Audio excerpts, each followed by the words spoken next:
Hello. Good evening. Good morning.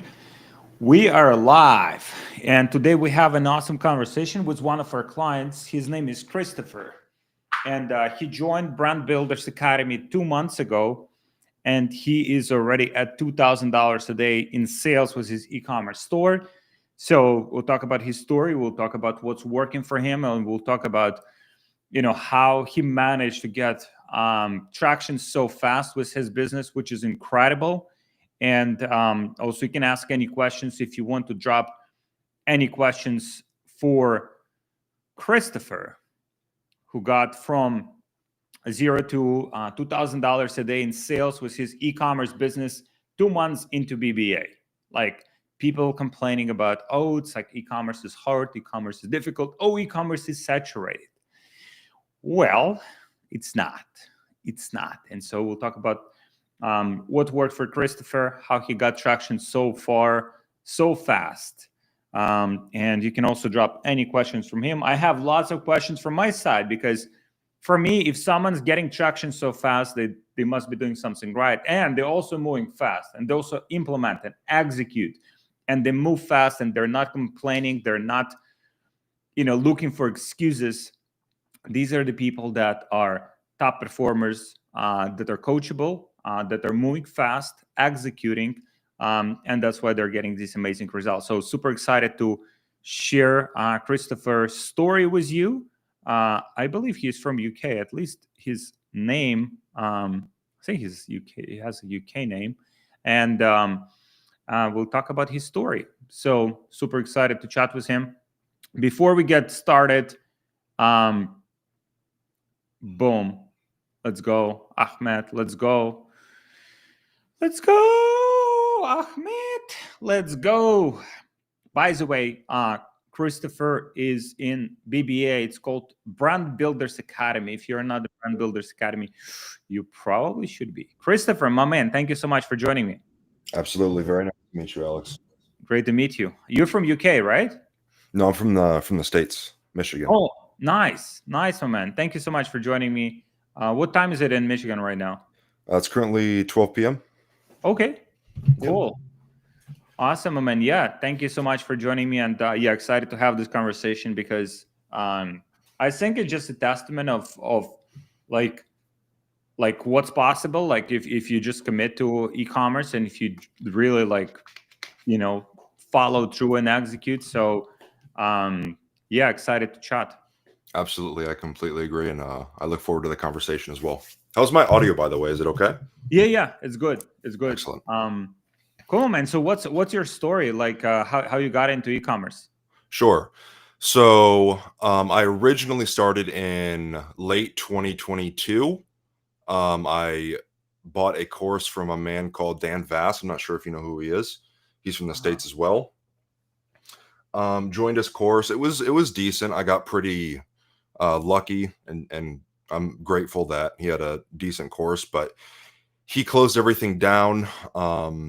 And I kind of took a break for about a year and a half to 2 years, and I did things on TikTok side just because I got burnt out with trying it. And then I traveled to South America and met someone that in the e-commerce space. I won't mention his name here, but I met him in South America. He does very, very well with e-commerce, and I was thinking of doing Amazon FBA at the time because I have another friend who is successful in that as well, and he was going to help me with that. And then the person that I met that is a mutual of us convinced me to try drop shipping. So he recommended me some YouTubers, some people that help in the YouTube space. You were one of them. Started watching your videos, and then I eventually joined BBA, and we're here today. That's awesome, man. So you've been in e-commerce like one way or another for the last few years. Yeah, so I've been a content creator for 6 years now. That's what I did before drop shipping, and then for the past year, I've been doing TikTok Shop as well as another program called TikTok One or TikTok Creative Center, which is basically a built-in program within TikTok for UGC creators. Nice. Yeah. And so how is being creator? Like, did you get some good results there? Yeah, so I did. I had a good year last year in terms of the grand scheme of things. I'm only 24, so I cleared six figures, which I was very grateful for. But TikTok kind of messed up the program, so it's not as lucrative as it once was before. And I want to be in a position where I can eventually exit something one day. Have a big Hmm. payday. So that's kind of why I was in the thought process of doing FBA or drop shipping, because you can have that big payday one day in however many years. Yeah. So how was like when you were considering like FBA versus like our model, like what was your thought process? So my whole approach was I really liked the idea of the automation of FBA just because things were done for you kind of the blueprint and structure was already there. Versus drop shipping, you pretty much have to be a one-man army until you can kind of start hiring employees or having automation and paying for systems and stuff like that. So that's kind of why I wanted to go with the FBA route. But the conversation that I had with the mutual that we know, he convinced me on the side of you can scale faster with drop shipping, which I like Mm. to do things quickly. I really, really, I don't think people understand how fast you can actually do things and get results. So that's why I went with the drop shipping route, and that's why I eventually joined BBA. Awesome. Are you planning to do like FBA at some point? Um, I'm not sure. I try not to chase two rabbits at once. I'm just trying to, I'm nowhere near where I want to be with drop shipping. So maybe down the line when I've established a brand and Hmm. there's decent traffic of customers trying to search for my brand on Amazon, but it's not there, then it could be something that I could consider. But for now, I'm going to focus on drop shipping. Awesome, man. So what was your like when you like so you got to like into BBA like 2 months ago, right? Yeah, I joined the 14th of May, 2025, and then I launched the store that I'm running now, May 19th. In 5 days? Yeah.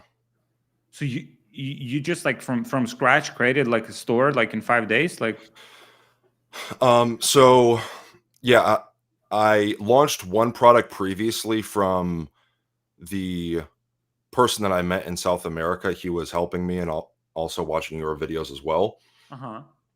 Um, and then I did that for about a month, maybe 3 weeks. And then you actually posted something on Instagram for a form for me to fill out. I'm not sure if you remember reading that. You probably had a lot of submissions. So I filled that out, had a call with one of your team members, and then I joined BBA. So I had a store, kind of a blueprint, a layout already, and I just changed a few things in the back end, changed my store and everything. So I had a foundation already to start that store, but yeah. Awesome, man. So yeah, I think it's like in general, it seems like you're moving very quick. Yes, Like, I move very, very fast. and I think that's one of the like, because like initially when you start a business, I know a lot of people have this kind of like perfectionism kind of like mentality. It's like, oh, they want the store to be perfect, they want the ads to be perfect, like everything has to be kind of like perfect, and then they spend like 3 months. I know some people like spend like 3 months like launching the store, and it's fascinating to me because like business is a constant feedback loop. It's Yes. like if you like you might aim to have something perfect, but it won't be perfect, and probably by the time you launch it it won't be perfect. And so you just have to get something to the market like as quickly as possible. It has to be good enough, and then based on data that you get, you can make the adjustments, you can improve the website, you can improve your ads. Like it's kind of like the market will tell you whether you're moving in the right direction. Yes, I agree. I think people, the determining factor of why people don't see success is it's just a simply it's a position of lack of knowledge. So you can take you, for example, right, versus someone who's never done drop shipping, give you and that person the same product. You're most likely going to see more success in that person just because you have almost 10 years of experience in this industry. So what people need to realize is the reason you're not seeing the results that you are not expecting is because you don't have the experience, you don't have the knowledge. So the faster you get these inputs, the faster you're going to be able to get to those results that you want. Yeah, exactly. And even like, so I've been in this industry for like, I don't know what, like 8 years, 9 years. Yeah. And I consider myself an experienced entrepreneur. And still, some of the things that we launch are not working. Like, Yeah. for example, we launched like on a given week, let's say like 500 ads, right? And I know a lot about ads. I probably know more about ads like than like 99.9% of all people. And still, not all of the ads work out. And so if that's the case, for people like, or like, big companies launching a new product, like sometimes it's a flop, Absolutely. and so it's like, there is no way like to succeed in business if you're not willing that, like, some of the, just having the mindset that some of the things that you will launch, some of the things that you will do will not work out, and being totally okay with it. Obviously it's painful, like, and it's like, oh, I spent like 2 weeks making this website, and it's like, I launched it, and it doesn't work, or the product doesn't work. So fucking what? Like, Yeah. just do it again Yeah. until it works. Yeah. When I joined the sales call, and I told my coach this too, and I was going to bring this up because I knew we were going to have a conversation at some point. I couldn't start a store for 3 months. I started 16 stores. There was an issue with something with my information when I added it to Shopify's payment processor. It would my store would be terminated within 2 hours. Wow. So there's something with my issue, and Shopify support wasn't helping at all. And I finally sent a last ditch, Hail Mary of, I put the issue that I was having in the Chat GPT. I had it write me, I think, a 5-paragraph pretty much victim note to Shopify support. This is my situation. I just need to start a store, right? And that one time I said, this is my last time. If this doesn't work, then I'll do something else. That last time, my store got unbanned within, I think, 4 hours. So how many if you take 100 people and put them in that same situation, from your experience, how many do you think would have just quit and moved on to the next thing with being in that situation? Like, vast majority, man. Like, it's just crazy. Like, even it's like just seeing the stats, like how many people launch it, because Shopify is so easy, right? Like, as a platform, like user friendly, like you can launch there very fast. And it's like 99% of people like never get like even one sale. It's like, geez, I mean, can you have some commitment? Can you have some dedication? Like, can you take this shit seriously, please? Like, it's fascinating. And then it's like, because I think a lot of that, man, like, I don't know, you can share your perspective as well on this, because like, I think a lot of that comes just from expectation what the business is. Like, people have this like perspective from like Instagram, like influencers, they go on YouTube and they think it's like business is like you're chilling on a beach, or you are like driving supercars, which is obviously a part of that, but you have to get to that stage. And they think that like they're getting in the business, every single workout right away. They just don't have the right expectations, like what it takes to be successful in business. And that's why when they have these like obstacles and challenges, they just give up too fast. Yeah, I mean, I'm nowhere in the position that I want to be, so I'm sure I'll have many more obstacles on the way, but I completely agree. I think like you're at the stage where like you're getting the first kind of like, and I mean, you've done very well with a creator, like being like a creator. I think like there is just some kind of people like for example, you choose the game that you want to play, right? Okay, I want to be a creator. Okay, how do I crack this fucking game, right? Now you're doing e-commerce. Okay, how do I crack this game, right? And then you're learning from people. You're joining masterminds and getting coaches kind of like to accelerate that process. But like your track record like suggests you're a killer, and you will like you just stick to it, like, and you will crack it. So hopefully it's saying and doing is two different things. So I try not to overly express verbally. I like to speak through actions. Right, my man, my man. That's what the best. That's what the best people do. Um, so Faizan is asking who's your coach in BBA? I want to not say it just because he's the GOAT, but Robin. Robin. He's savage, man. Like, Yeah. I don't know if you met him in person, like he is so cool in person. Like even through Zoom, like he has this like such positive energy. Yeah.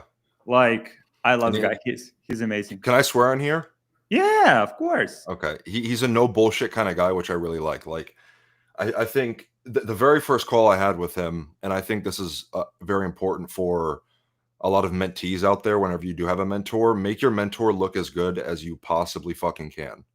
Mm, Make them look as good as you can, because you're basically paying for their experience, and you need to respect the time that they're giving you and the knowledge that they're giving you.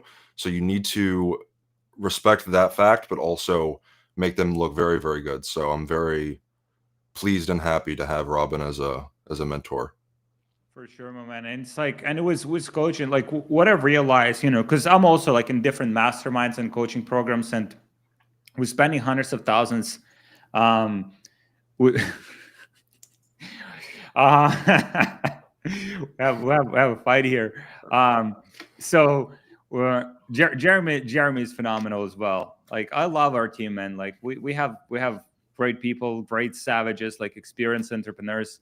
But yeah, on the coaching note, like I'm in different masterminds, and it's like what I've realized, and even like when people reach out to me, is like you like and I think you'll get to this point as well. You'll have success in e-commerce, and you'll try to help and influence some other people as well, like to help them out too. It's like when you asking coach for advice and they're giving you the advice, right, and you don't do that thing, right, then it's like the coach kind of like gets demotivated, right? At the same time, like I see, like for example, someone asks me for advice and I tell them like what to do, and they do it. I'm like so Yes. motivated, like to give them even more. Like, okay, here's like because I see the person actually implements and executes, and that's like definition of being coachable. And being coachable is like literally like I think one of the most important things, like because like it's also like reflects like I mean through life we have different experiences, and in business we have different experiences, and being coachable and learning from those, or learning from people who have been through those experiences, is something that can accelerate the process like 100x. And don't question what you're being told either. Maybe question it to the extent of understanding why they're saying what they're saying, so that way you can learn faster. But in terms of implementation and doing what they're telling you to do, don't question them. Mm, Even if you think you're right and they're wrong, just don't question them. Just do what they say to do and see if it works or not, then question them. for sure, my man. So you like so what was your experience so far in BBA? How is it so far?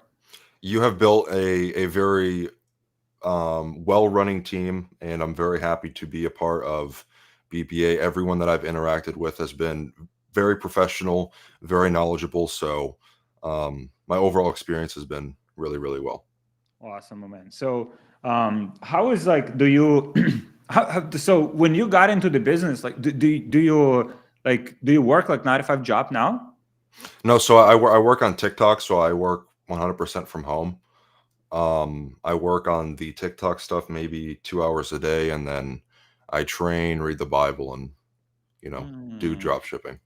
that's I'm awesome. kind of a homebody. I go through phases in my life where, so last year I traveled for 6 months in South America, and then I come back home, and I'll work for this time. I plan on doing this for 2 to 3 years and kind of automate this Uh-huh. and get it to a point where I can travel for the next year to 3 years, whatever it is. Nice, Yeah. nice. Which countries you been to in South America? I lived in Colombia, and then I traveled to Argentina for a week, and I lived in Paraguay for 3 weeks. Nice. Oh, okay. So you probably met with Santiago, right? Or Santiago. Santiago? No. No, are you referring to the mutual? Uh huh. Uh-huh.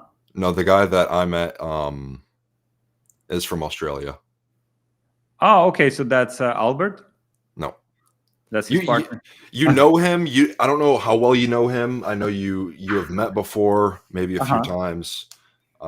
He lives. I don't want to give too much. I don't want to talk Yeah, on another man's life, but for he's from sure. Australia in the ecom space. You've met him a few times, so Awesome.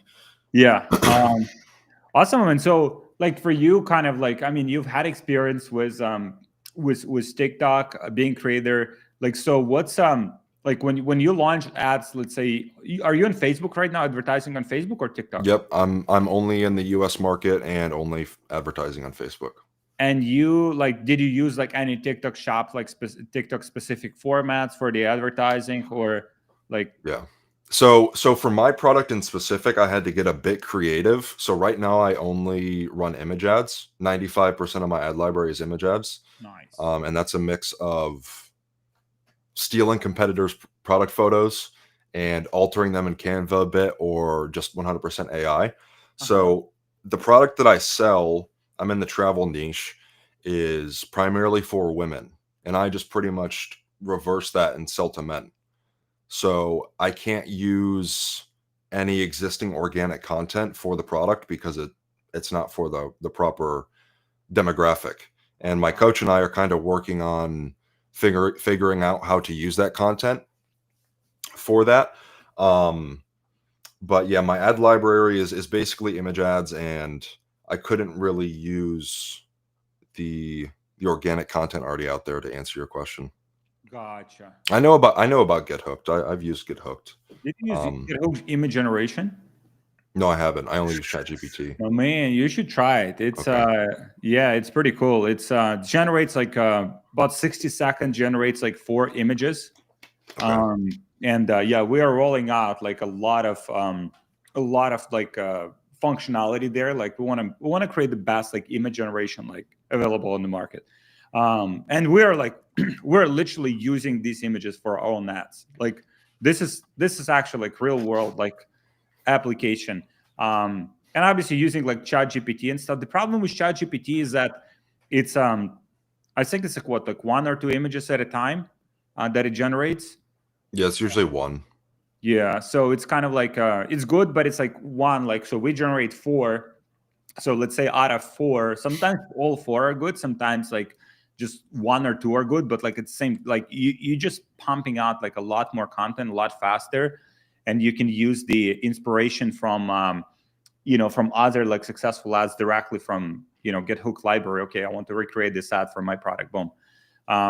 So it's so what is that here? You can create organic level content through AI stack. I don't know what Mhm. that means. Faizan, yeah, Uh, if you can. I'm making more ads today, so I'm gonna try Get Hooked and the AI stack. I'm gonna mess around with that too.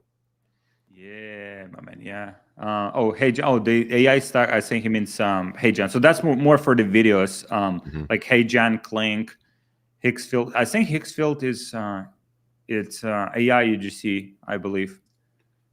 Hey Okay. Jan. Yeah. Yeah, but those are solid tools. So for you, like, are you actively using AI like every day in your process? Yeah, I mainly use it for customer support and AI images. Uh-huh. Yep. So for customer support, like for the emails, like to respond to customers? Yeah, I'll just kind of feed it. I'll just take a screenshot of the email and just it'll generate a response. Nice. I think like what you mentioned, that example with Shopify and responding to Shopify, it's like I think it's like, man, it's just such a common sense, right? Like in terms of like, because that database is like is massive. Like ChatGPT has so much data, and you can find answers for pretty much. And it's sometimes it's wrong, sometimes it's off, but it's just like using it in different like areas of life and business. Hmm. I think it just like adds so much like productivity, like just helps you to accomplish certain tasks like a lot faster. Yeah, absolutely. Yeah, ChatGPT is it's very, very good. Do you use Claude by any chance? Is that another AI? Yeah, Claude AI. I only use ChatGPT right now. I messed around with Veo 3 a little bit. for video ads. But that's about it. Yeah. Yeah, we have some suggestions here for the AI tools. Yeah, AI is like, I mean, I've been in this industry for like, yeah, a long time. And it's like, I see the kind of like how much faster like you can move now, like using AI. Like before, like you wanted to make like a product image, you would have to like steal it somewhere or like Hmm. kind of like make your own photos. Like now, like you can literally upload the image of the product, like have AI like recreate it for your product or just like adjust it, or it's just like in terms of speed, like you can move so fast if Yes. you're using these AI tools.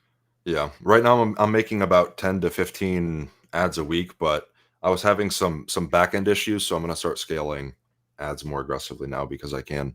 Yeah. 10, yeah. If you get to like 10, 15 a day. Yeah. I'll eventually start hiring people to make ads and then Yeah. Yeah. mo- What we do work on with. our team is like once you go through this process yourself, it's like then you can train someone on your team to do it for you. Let's say you have like all of the prompts, you have like the whole process like outlined. You just shoot like a Loom video, give them all of the prompts, so even like VA can do it.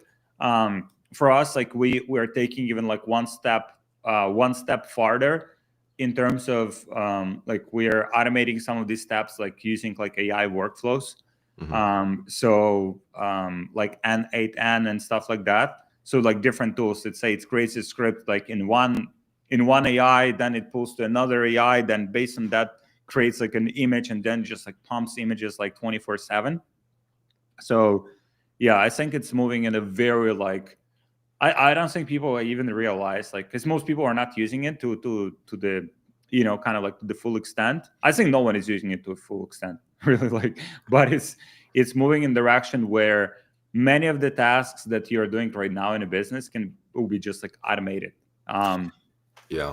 I really like the concept of how you approach it, which is the lean idea, because it's just less to manage, less money going out to employees or things like that. Because if you look at business in 2025 versus 1995, you would need an employee for almost everything. Oh yeah, oh yeah, So it just makes things so much more streamlined. yeah. And there's more money to play around with. That way you can reinvest it and scale. For sure, my man. And it's like with all of that, I'm like, you know, uh, the reason I love these conversations so much is because like it's like literally showing your past, like, and so what's possible. Because like, yeah, with all of these tools, like you have people, right? And like many people are not happy like where they are in life, like whether they're not making enough money, they're not happy with their job, like they want to start a business, they've been thinking about business for so long time. And now it's like, gee, I mean, you have all of these tools that can speed up that process for you. Obviously, you have to commit to learning them, becoming good at them, and just kind of like commit to becoming, an entrepreneur. But it's like the barrier of entry is so low, Hmm. right? That like if someone is actually committed to making it happen, there's like literally everything that's like, because like yeah, like you mentioned, when I was starting a business, like back in the days, like I had to fucking edit the videos and build like funnels and write the copy. It's like there was no like chat gpt to just like give you like copy on a Yeah. silver platter, or like generate an image like in 60 seconds. It would Hmm. take a lot more time. And so now we have all of these tools, and the only part that's missing is just the person's like commitment to using these tools and making shit happen.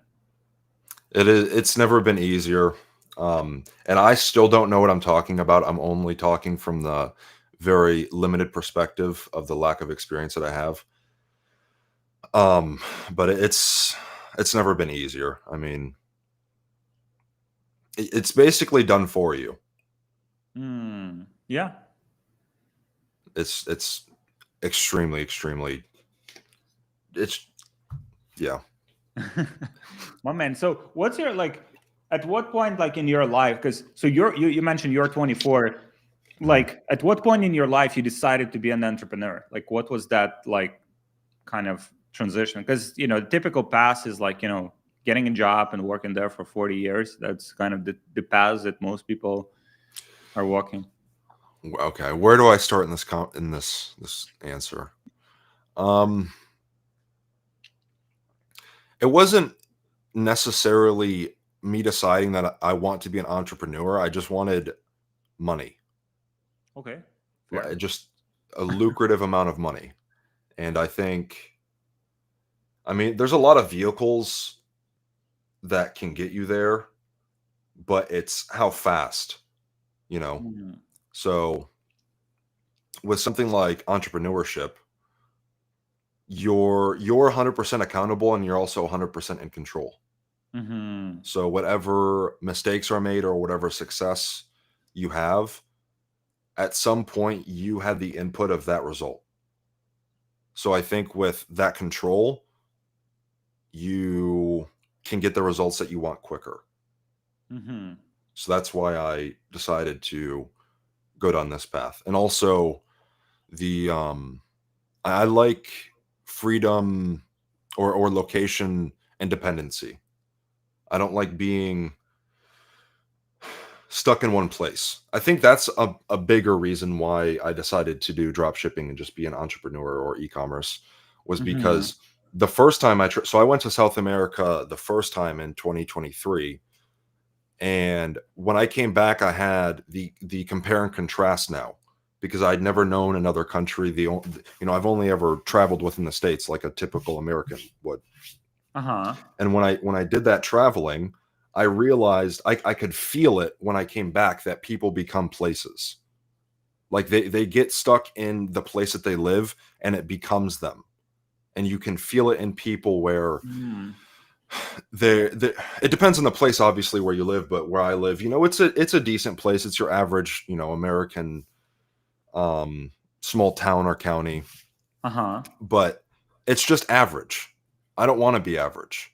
Huh. And people became average and you could feel it from the perspective that I had. So that's, I think, a bigger reason why I went with this vehicle to earn income.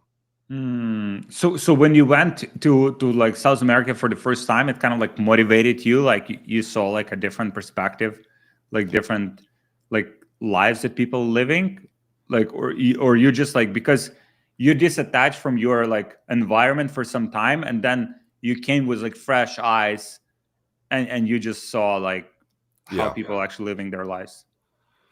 I think when you live somewhere and that's the only thing that you don't realize what it is until you have that comparison. Right. So like Mm. for example, right, with you living in Ukraine, starting e-commerce and then moving, I believe you moved to Poland, right? Yeah. Uh-huh. So when you moved to Poland, I'm sure it was a culture shock and all of these common things that people say, but you probably the biggest thing I would imagine from the point that I'm talking about is you were just like, what the fuck? Like, I didn't realize all of these things because I never had, this is all that I knew, right? This is all Mm. that I knew. So I didn't know what it actually was until I had something else to compare it at.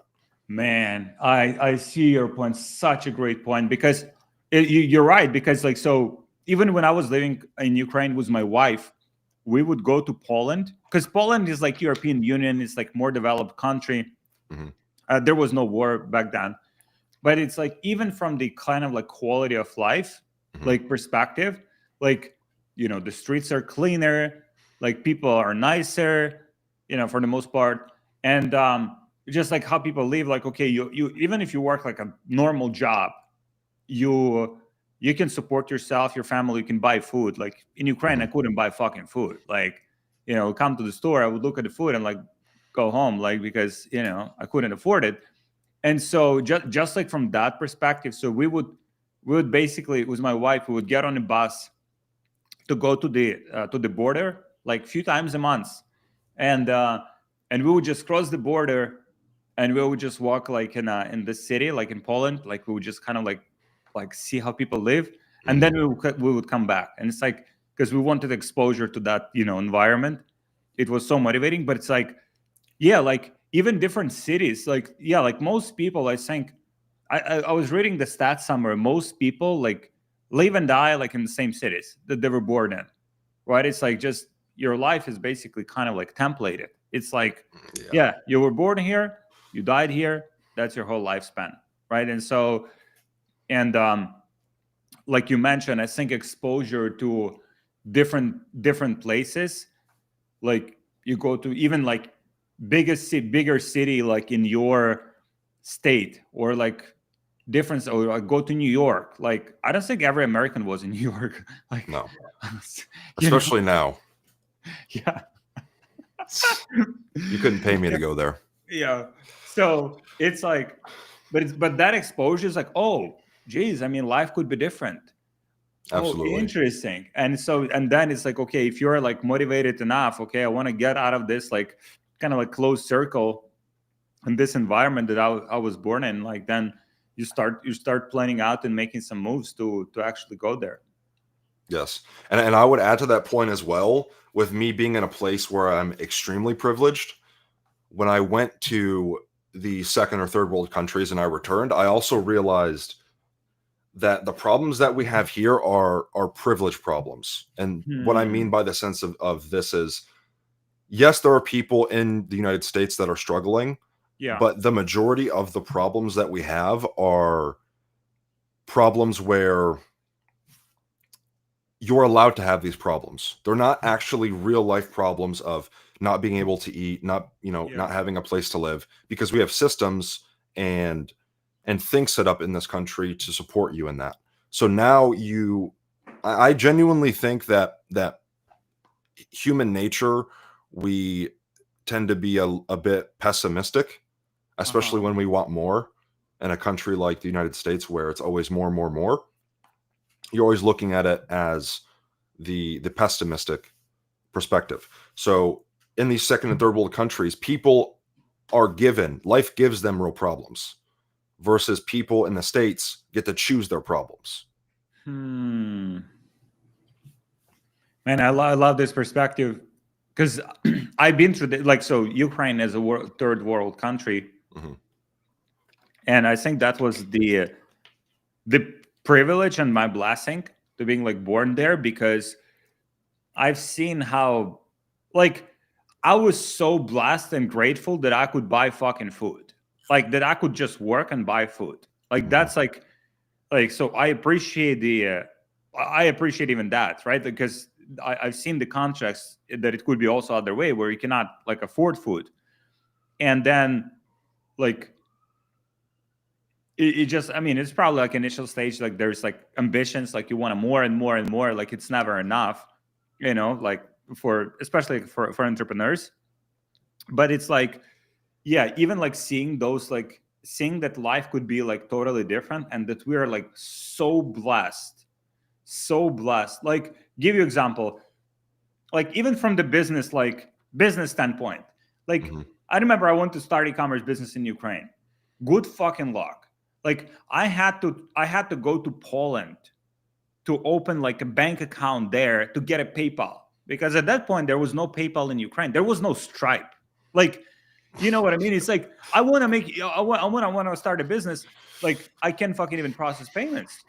And some countries still have that, and it's like now it's like I think the infrastructure is so developed that like you can open like a bank account remotely in the United States. You can get a payment processor. It's like I think it's gotten a lot more sophisticated. Back then, like it wasn't like that. And so people are blessed with like they just don't realize the blessing that they have. Most people are just like, Hmm. yeah, it's like, and they want more, obviously, and it's normal for human nature to want more. But it's like we are blessed with the opportunity, and opportunity is everything. Hmm. Like the opportunity, like you have the opportunity to change your life. You have the opportunity to start a business.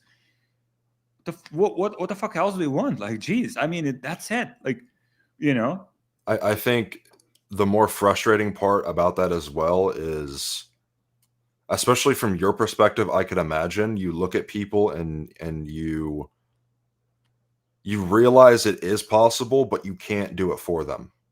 yeah. Oh yeah.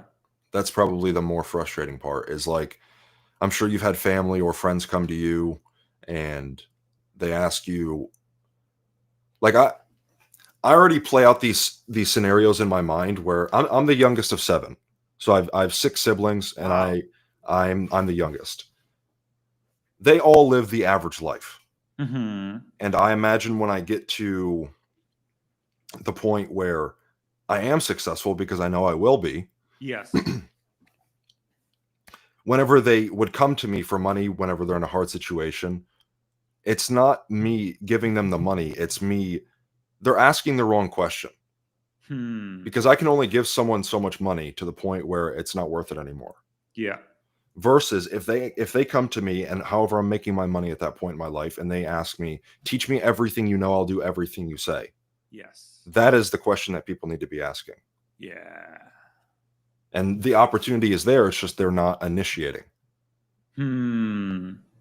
Yeah, I've seen it so many times, man. It's like yeah, even with people that are like, I think it starts with like, it's kind of like, I think most people, and I don't know, maybe it's like a self-esteem kind of stuff. Is like, oh yeah, like this guy can do it, or this person can do it because like they are like X, Y, and Z, right? And defining their reasons like why those people are successful, but I can't because of X, Y, and Z, right? And so it's probably like a self-esteem. Like entrepreneurs are like delusional, like in some ways, right? They're like, I don't give a fuck. I'll figure this shit out. Like, Yeah. it's like, yeah, It's you stumble your way to success. yeah, Like you just kind of one foot in front of the other.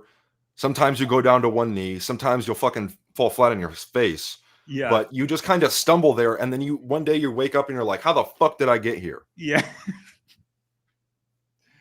Such a great point. Oh man. So where did you have like, so as you were getting into the business, like did you have like a fear of failure? Like, because I think that's also like probably one of the biggest reasons like why people like don't get into the business or not pursuing it like long enough to have success. Did I have? Yes and no. So I would say no. To answer your question, no. The issue that I had was people are programmed. So my every like I said, everyone in my family has lived an average life, and they have an average perspective on money. Mm-hmm. And with me growing up in this environment, it programmed me to view money a certain way. So with this programming, when you put money into something and you're not immediately seeing the money come out, Mm-hmm. it makes you think that gives you the fear, because you think money is a finite resource. So Right. I've had to change my subconscious on the way I view money, to understand that it may not be a money in versus money out in one day, but it's going to be a money in versus money out in 6 months. Right. So I've had to change my subconscious on how I view money. And that's where my basis of fear in going into this, which is something new for me, comes from. Mm. And Now, on that point, right? This is fascinating because it's not all of the things that it applies to. Like, for example, people pay $500,000 in student loans to become a doctor, right? Because, and then they know that they'll make that money like in like, I don't know, 5 years, 10 years, like paying the student loans and eventually making, good income.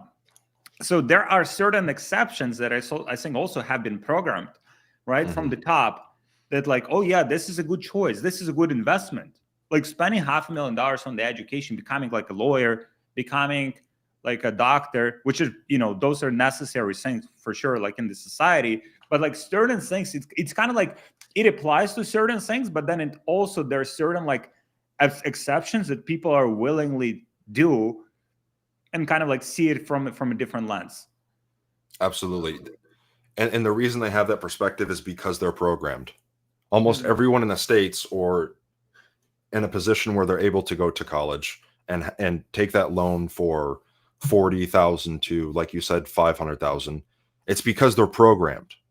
They think it's, this is the path that I need to go on, because Hmm. it's happened before me already.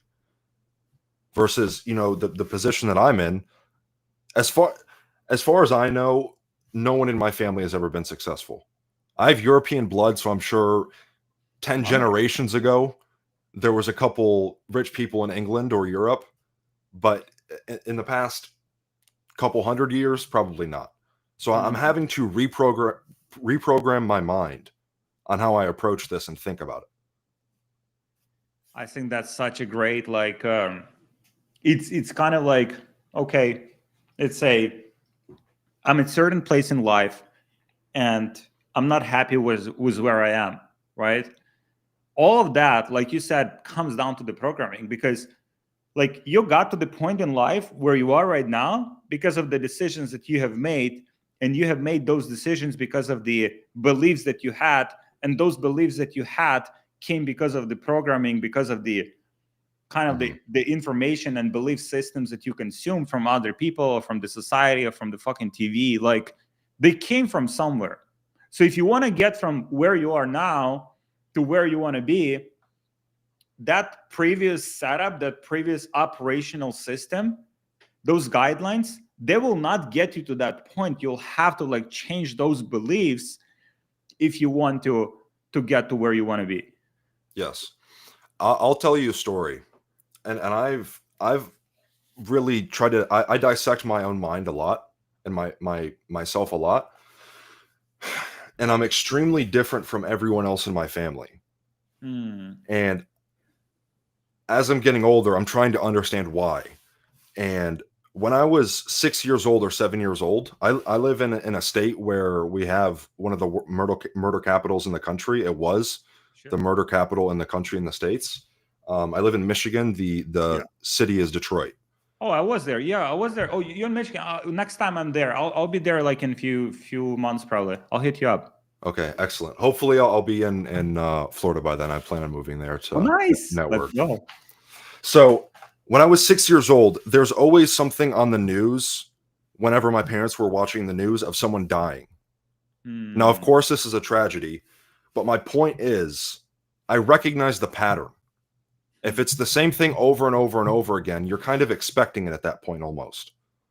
So as I got older, I was trying to understand, why am I so different? And I think it's because I understand pattern recognition. And this also goes into conscientiousness of why would I say I'm going to do something and not do it?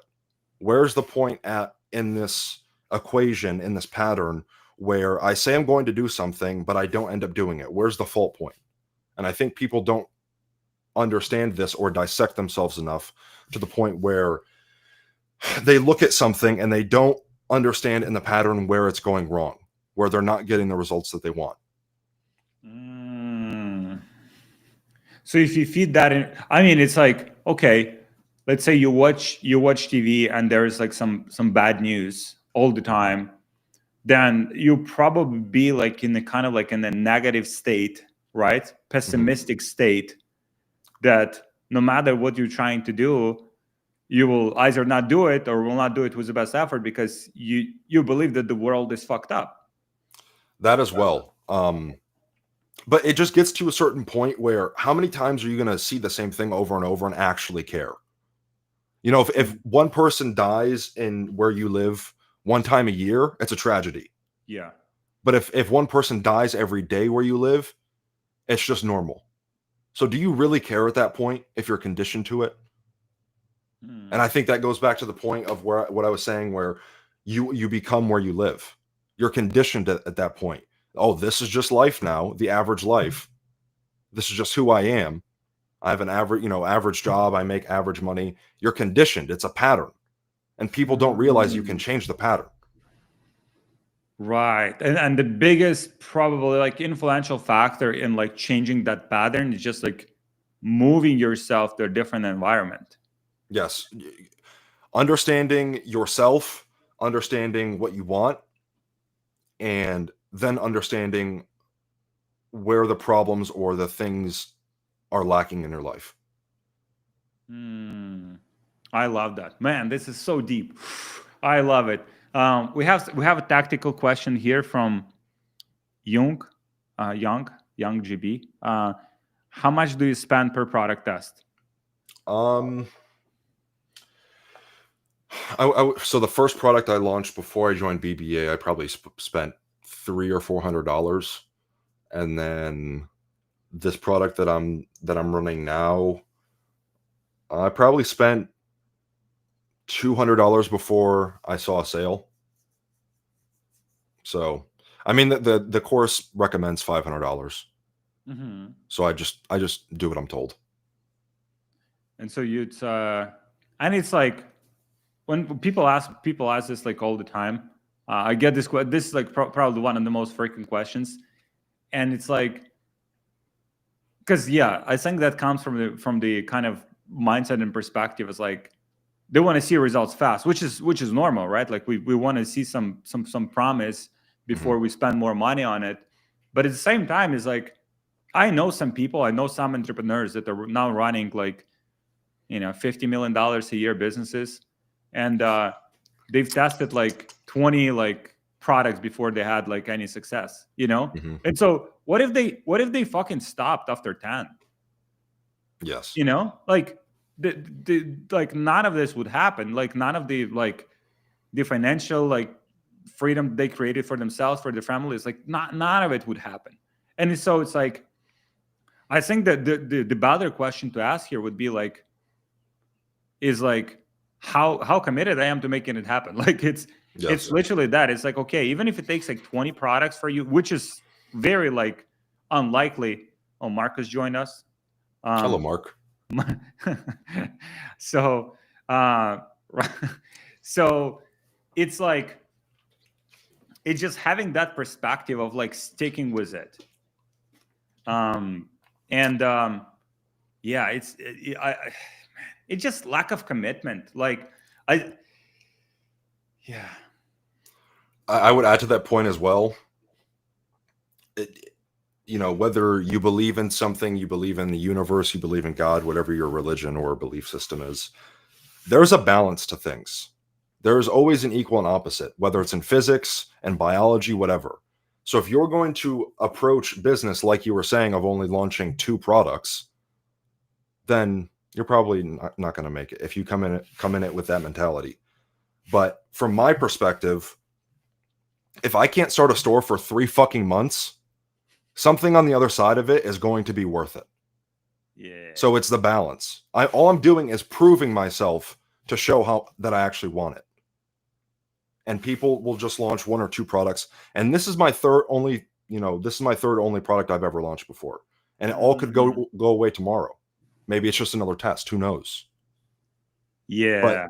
But that time where I couldn't even start a store for 3 months is just a test. Yeah. Yeah, man. It's like, because it's like the typical path for people is like, okay, they try this for a little bit, right? It doesn't work right away, so they quit, and then they try another thing, and they quit, and they try another thing for a few days, and they quit, and then it's like, yeah, business is scam, e-commerce is scam, and then like they create these like patterns and beliefs that like this is it because I tried it. Like, now, did you try to the full fucking capacity, to the full ability? Did you give it your all to make it happen? Or did you do like some mediocre effort just to justify in your mind that this is the case? Absolutely. And I would put myself in that category as well of trying something only for a little bit and then moving on to the next thing.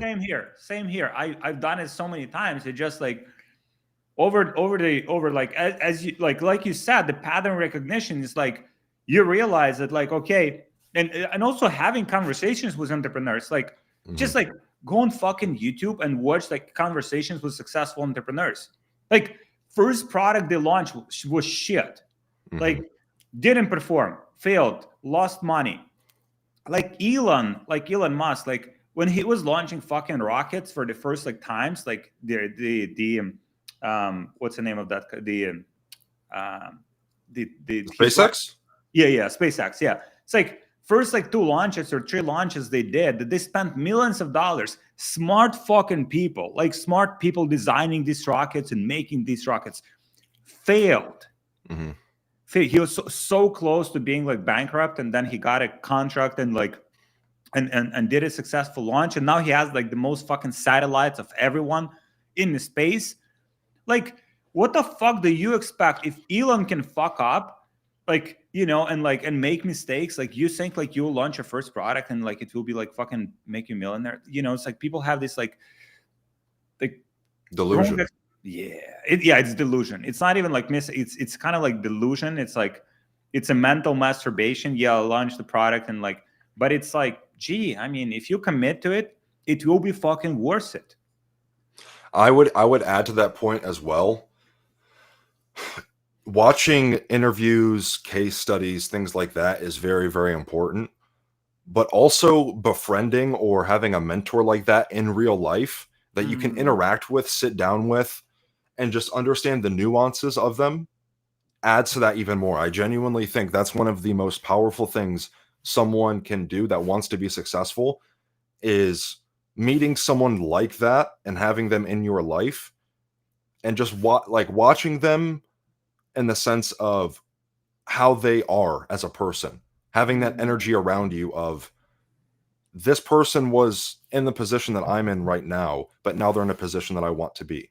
There's something about that. I genuinely think there's something about that of having that kind of energy and presence in your life. yeah, and Because then there's things that you notice subconsciously as well. yeah, I love that. And it's like, yeah, some of the biggest breakthroughs that I've had were either from, like masterminds, like meeting people in person, having the conversations, like you see how people operate, you see how people think. It's like changes your whole perspective. Mhm. And it's also like, there's people, there's like, you're the average of like 5 people that you spend the most time with. And so if you add someone like who's like way beyond like your typical like kind of like space, like or typical like environment, it's like it just like increases the average, Mhm. right? Like significantly. Because if that's the average and like let's say 4 people in your circle are kind of, maybe on the same level as you, and then like one person's like doing incredibly well, then it's like increases the baseline dramatically, and so makes those things like more real, like Absolutely. because even like the beliefs that people have about e-commerce, like, oh, e-commerce is saturated, or e-commerce is hard, like there's no like opportunity anymore. Gee, I mean, have you spent time with someone who's doing well in e-commerce? Like, have you talked to these people? Like, have you actually like, because it's these like narratives that are just like created by people who haven't like tried their best or haven't like achieved it, and then they're trying to enforce those beliefs on other people. It's also like it's the same programming, right? Like, so Absolutely. being very deliberate about the particular like programming that you're exposed to, because we're all exposed to some programming, but it's like deliberately choosing what programming you want to be kind of like exposed to. Yeah, and you're still going to have a certain amount of programming in your mind that you don't want. It's Yeah, still going to be there, but a lot of it you can choose to replace and then, implement something else that you do want. for sure. So you're planning to move to Miami or I Florida? don't think I don't think I've been to Miami. It just seems a bit soulless. Uh-huh. So I'll probably move somewhere up north, maybe Orlando or West Palm Beach. Nice. That's in the near future. I still need to get things underway, but yeah, I'd like to move there, have a nice Muay Thai gym, have a place Nice. where I can, have a bit of Latin influence, speak a bit of Spanish, and then just grind for a year or two. Nice. You doing Muay Thai? Yeah, I trained Muay Thai when I went to Colombia. Oh, really? They have good schools there? So I know I'll give a shout out to my boy Juan. Juan El Patron. He's the best fighter in the country, so I train with him. And then his Wow. wife actually just got signed to ONE FC, so Nice. very nice for her. He's next. He'll be in the UFC eventually. He'll be stateside, so I like to see him. Nice. I like to see him here. How often do you train? I don't train right now, unfortunately. I do weights, Uh-huh. but I trained for 3 months, 4 to 6 days a week when I was there. Nice. Yeah, Nice. you train as well, right? Yeah. I have the I do like weightlifting like 3 times a week, Hmm. 3 4 times a week, and then I do kickboxing with this guy who's his name is Colin. He's MMA fighter. He's not in UFC. but I think he's on the way there as well. Yeah, he's pretty good. Yeah, Mark trains with him as well, and it's like, yeah, just um, I grew up in a lot of like street fighting, Hmm. and yeah, this is just a little bit more structure. But just like knowing how to protect yourself, your family, when necessary. It's not just like, for the aggression purposes, but just like knowing that you have those skills, I think is just adds to self-esteem too. Yeah, absolutely. You should try a few Muay Thai classes just to see. Okay. Throw some elbows and knees in there. Oh, interesting. Yeah. I basically went to one and I told him I want to be a weapon standing up. I want to be able to kill a man if I need to standing Uh-huh. up, and he trained me Muay Thai, the art of the 8 limbs. Eight limbs. Yeah, that's what it's called. It has a very fascinating history, but the art of the 8 limbs, yeah, because you have 2 hands, 2 elbows, 2 knees, two legs, or 6 limbs. Sorry, I forget if it's 6 or 8, but So okay, this, and so then you got elbows, knees, and then obviously kicks and hands like kickboxing. Uh-huh. So you have short, medium, and long range. You have the kicks long range, elbows, knees, short range, and then hands mid range. Any jujitsu you practicing? No, nothing on the ground. No. I want it only for self defense, like you said, but I plan on moving to Brazil, learning Portuguese, and then probably train there for 6 months in the future after I get untied and I have some things automated on this end. Nice, my man. Yeah, my man, such an awesome conversation. Yeah, deep conversation too. So, how do people find it? How do people connect with you? Instagram, I don't go on there much. I'm kind of in ghost mode, so you can just Google A21 Mayo. That's my old gamer tag or alias online, A21MAYO. Uh-huh. Um, but yeah, I probably won't respond because I don't go on social media much right now. We Uh, we had a comment here from someone from Michigan, also in BBA. I'll send you a screenshot. okay, excellent. And before we go, Uh-huh. I don't know if you recall this, but in the form that I submitted, I had mentioned something about the first time we do formally meet, I would ask you what your favorite Zen flavor is. So now that we are here, what is your favorite Zen flavor? And I'll even add to that, what milligram? Oh, it's spearmint, 3 milligrams. Spearmint is your favorite? Yeah, yeah, I'm man. more of a citrus guy, but fair enough. Fair enough. Man, like I used to take like 6. Like this shit is super addictive. Yes. It's like, do you take Zins? Yeah, I used to be on 6s and then I switched to 3s as well. Yeah, because I go through like 1 pack a day, Yeah. right? Yeah. And I started. I'll fall asleep with them in my mouth. Yes. Yeah, man. It's a problem. It's a problem. It's a big fucking problem. Yeah. Man. So I'm trying to get off, and so I've been kind of like, yeah, I got to at some points like was like even more than 1 pack a day, and it's kind of just gradually like lowering. Yeah. I don't know, like did you try to quit it like cold turkey? No. Like no? Nicotine. I smoke cigars as well. Nicotine is one of the vices I'll never quit. Yeah. Alcohol. There's alcohol. There's I don't do drugs, but I drink occasionally. This whole year I'm not drinking. Uh-huh. But yeah, I mean, I can stop alcohol, but nicotine, cigars, I'll never stop.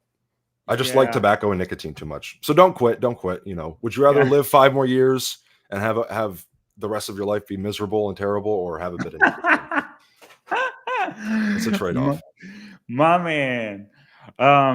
Yeah. You have an amazing mindset. Like it just from the conversation, like you're a top performer, and yeah, I want to see you at 100K a month very soon. I look forward to that interview as well. Hopefully by then I'm in Florida. Yeah. If not, then you're gonna have to help me with some profitability issues. My If I'm man. making 100K a month and I'm not living in Florida, Yeah. For sure, my man. there's some profit issues. Chris, Christopher or Chris? Christopher, whichever works. Yeah, awesome, my man. Such a pleasure and amazing conversations. Thank you, everyone, for listening in. And Yeah, my man. Wish you all the best on your journey. Next stop is Likewise. 100K months. Absolutely. I look forward to it. Yeah, let's do it, my man. Give me a month and a half and I'll be there. Yeah, if you will be like when I'll be in Detroit, I'll hit you up. Why do you come to Michigan? It's my wife has a friend, and she just had a baby, and so we'll go to like I think some. There's Ukrainians in Michigan. I never would have thought that. It is a big melting pot part of the country. There's a lot of diversity here. Yeah. I was in Detroit like a few months ago, and it's like I remember I was just driving around. There's some nice areas. It is. I don't want to hold you because I know you're a very important and busy man, but I'll make this brief. It breaks my heart I have a lot of pride in the automotive industry in my state, but it breaks my heart to see what Detroit could have been if we just kept the industry here. We would probably be the richest city in the world. Yeah. I mean, we were well on our way to be the richest city in the world with the car industry. And I have a lot of respect and pride for Henry Ford as well. And that whole history of my state, you know, what the potential that was there was undeniable. Yeah. With Michigan and Detroit. What do you think fucked it up? Just, companies wanting more money. I mean, they were here during the